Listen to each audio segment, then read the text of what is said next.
Today, we're going to be unlocking insecurities you didn't know you had by ranking the worst physique flaws from over all the way down to it barely matters. And just a quick warning, if you guys are susceptible to body dysmorphia, I would actually click off the video. A lot of these things are unfortunately very genetic and it is brutal. But you guys seem to love watching it for whatever reason, so let's get into it. The first one is gynecomastia. Now, this isn't actually that genetic, and there's usually something that has caused it, whether it's because you became overweight, whether it's because you actually did have a genetic hormone imbalance, or whether you took anabolic steroids and didn't manage your estrogen. Gynecomastia is formed from estrogen, right? When men have estrogen levels that are too high or the hormones are imbalanced, you can form breast tissue, aka gynecomastia. And it's not to be confused with chest fat. This is actually separate. It's actually breast tissue that forms under the nipple that can be reduced, but a lot of the time it does actually have to be surgically removed if it gets bad. Yeah, this is very unaesthetic. It looks terrible. Honestly, I think it ruined John Skywalker's physique before he went downhill. Man, if you've got really bad gyno, unless you get it surgically removed, it's almost over, but because there are remedies, I'll put it in huge nerf. Next, we have wide hips. Now, unfortunately, this is basically entirely genetic. It's solely based upon your skeletal frame. Some guys just have wider pelvises or hips, which means the bones will stick out more. This is not to do with the waist. It's actually below your waist, and if you have a wide hip bone, it can almost give you like an hourglass figure. Yeah, this is even worse than a wide waist because it does give you that hourglass figure. Like Will said, it looks very feminine and it's really hard to overcome. You're gonna have to put on some serious muscle mass depending on the severity of how wide your hip bones are. However, some people do store fat around their hips, which does accentuate this, and they might actually get like really lean and discover that their hips aren't actually that wide. So because usually it's not extreme, I've never seen someone with extremely wide hips. But if you do have wide hips, you're never gonna be truly aesthetic, AAA physique aesthetic. I'm gonna put an unaesthetic. Yeah. Next, we have rib flare, which is partially genetic and partially posterior, which means there is technically a solution for it, and it can be minimized with certain exercises, tightening your core muscles and posterior correction. Yeah, this is basically just the lower ribs sticking out because your core muscles can't pull the ribs down and back into your body. So yes, it can be minimized, but sometimes a lot of it is actually genetic, and it could just be long-term posterior issues. You've just had the wrong posture almost your whole life, and it's kind of like almost perma-stuck like this now. It doesn't look absolutely terrible, especially because it's not really affecting your V-taper, so it's not affecting your aesthetics too much unless it's very severe, but it just doesn't look completely right. So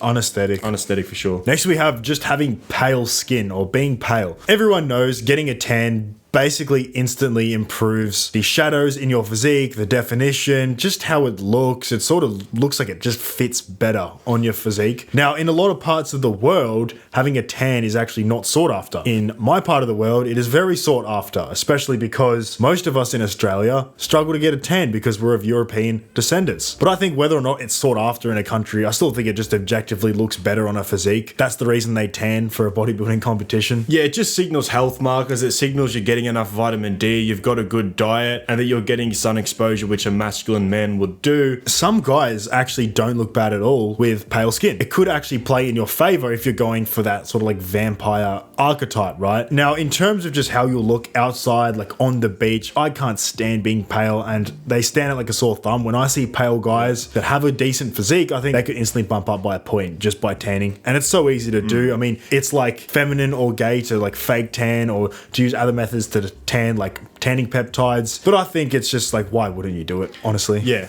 but it's such an easy solution. Everyone can be tan, so I'll put it in not ideal. Next, we have pectus excavatum. Now, this is actually like pretty common, and I think, I don't know the actual statistics, but I know a fair few people that have this problem, and it ranges in severity. Some guys look like you could full pour a bowl of cereal and eat it out of their chest. Now, this actually can be fixed surgically somewhat. I think you can actually put like a steel rod in there. I'm not fully educated on it, but I know there are remedies to it. And if you do build a lot of muscle, you can kind of fill everything out a little bit more. It's not as obvious. It's just more obvious with skinnier guys that don't have a lot of mass around their chest. In terms of objective aesthetics, it's very unaesthetic, right? It just doesn't look good, especially if it's very severe. That's the truth. I know it sucks because it is completely genetic and it is a condition, but you're going to have to put on some serious mass to really fill out that area, and then even when you do, it's still going to be quite obvious. But it's not a deal breaker. I put it in huge nerf. Yep. Next, we have being torso dominant, which means you have like a wider waist and a wider torso in general.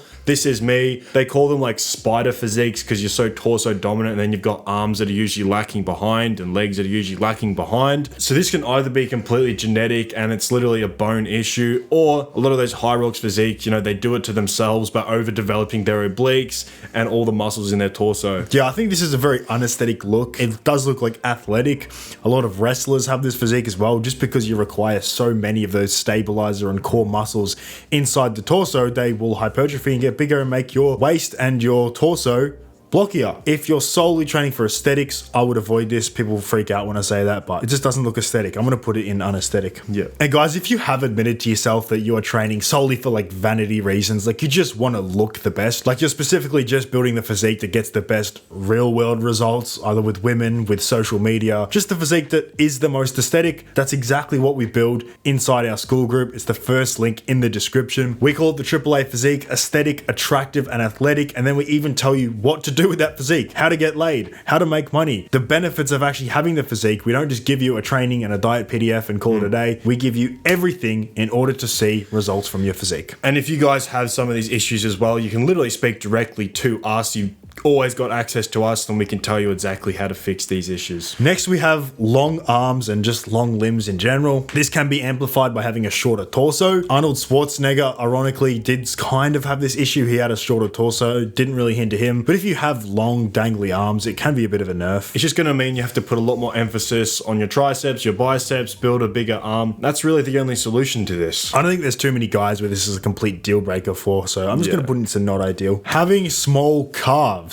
A lot of this, once again, is genetic, and it's one of the hardest muscles to grow. Me personally, my calves are probably my biggest strong point in my physique, and I've never trained them. Not once. I've never even stepped foot into a calf machine. Yeah, but let's be honest, guys. Legs don't matter. Yeah, they matter a little bit, but your calves, if you've got small calves, it's not really going to affect you in any real way. I mean, chuck some pants on. It's going to probably mean you're more athletic anyway, and the last A in the AAA physique is athletic. So yeah, I'm just going to put it barely matters, bro. It doesn't really matter. Next, we have either scoliosis or muscle imbalances, and this is super noticeable from your back. Obviously, we have our physique analysis service, so we have looked at hundreds of physiques, and it's become very apparent that a lot of people have quite a bit of unbalance in their back, and you can actually see the development is shifted in their back. One side might be actually more muscular or is like slanted a little bit, and it's a lot more common than I originally thought. Yeah, obviously it's not going to look as aesthetic as someone that's completely symmetrical. If you look at the most aesthetic guys, David Lade, John Skywalker, Jeff Side, they're almost 100% symmetrical. They might have like a slight ab imbalance, but what makes them look so visually appealing and you just want to stare at them, no diddy, is the fact that they're just so symmetrical and everything is so well in proportion. This plays a pretty big role, man, I can't lie. It depends how bad it is. Yeah. Some guys, most guys I think actually have slight imbalances. Me personally,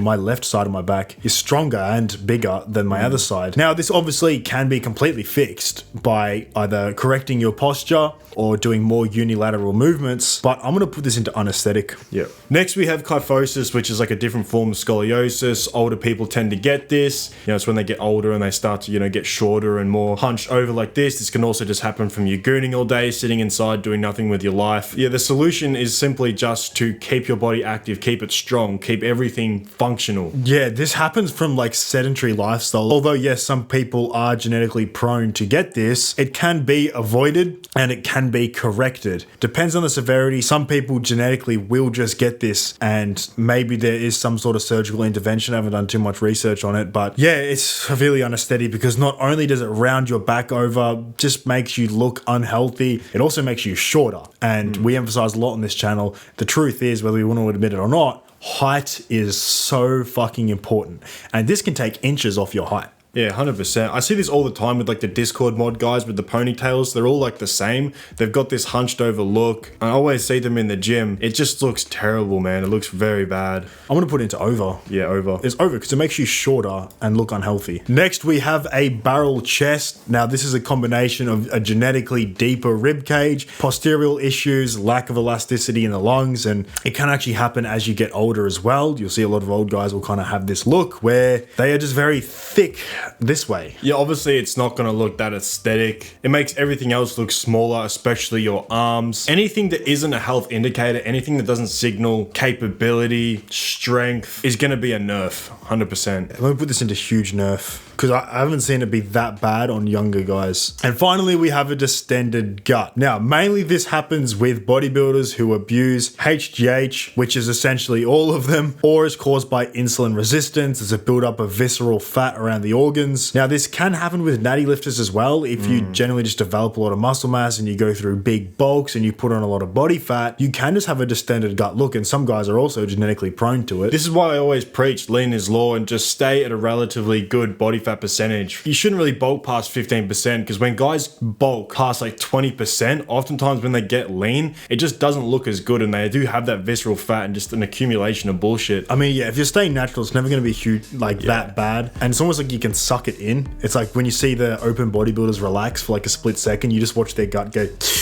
out here. I'm going to put in unesthetic. And that was the list. Do not stress if you have any of these traits, because you can always join the Spartan protocol and build the AAA physique, and you can fix almost any issue on this list, really. Subscribe if you want part 2. There were a bunch we didn't include. Totally aware of that. Hope you guys enjoyed the video. You can click that button right there to join the school. It's 80% off, and it's not going to be forever. Hope to see you inside, and I'll catch you in the next one. Peace.